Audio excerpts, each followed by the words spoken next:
Presidente e Autoridade Raiwa apresenta relatório de serviço durante Fulan Ruanian, basefi governo. Presidente e Autoridade Região Administrativa Especial Kusiambenu Raiwa, Rogério Tiago Lobato relata serviço Fulan Ruanian, se Fulan Fevereiro to Fulan Março tinan reunião Ruanolo Racing Hat, ba primeiro-ministro Kairala Sanana Guzmão, li husi encontro formal e Palácio Governo dele, segunda-feira lorno Fulan April tinane.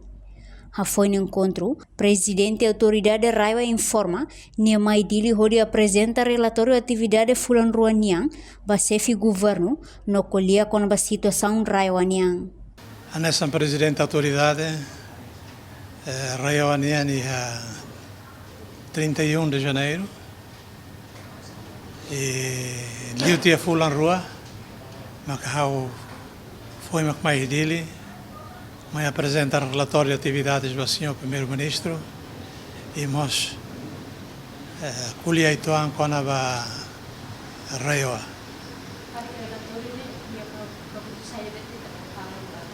Buat barak ao ia Fulan Rua nilaran ao hal atividades barak do tebes. Nedunik hal tem que hakerek tá outro ia relatório ida para o senhor primeiro-ministro. Bela acompanha para e passo, botou na vez durante Fulan Rua né, ao hala eu ikusi. Agora tu tama ba caso edida né, caso barco teves, quando há atividades, né be ida né se ela bela elabora em detalhe tama né relatório que bota teves.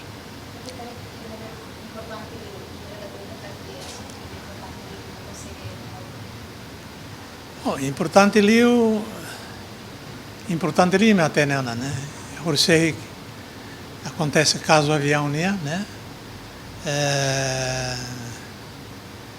mas na o Canadá piloto ou engenheiro se apaga tia registro avião né e avião né lolo né boa tira que sir la bele halo também avião né patrimônio estado Timor-Leste né.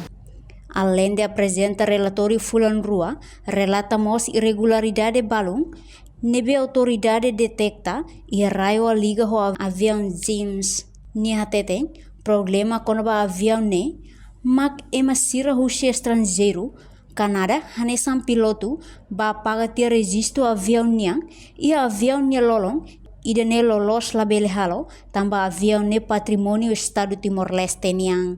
Reportagem Nefifanya de Carvalho, Televisão Timor-Post. Janela informação ba emogoto. Atua tem informação atual dia clio. Kita haluha. Haneham botão subscribe, like. Halo comentário no fahe tutang ba media sosial hotu.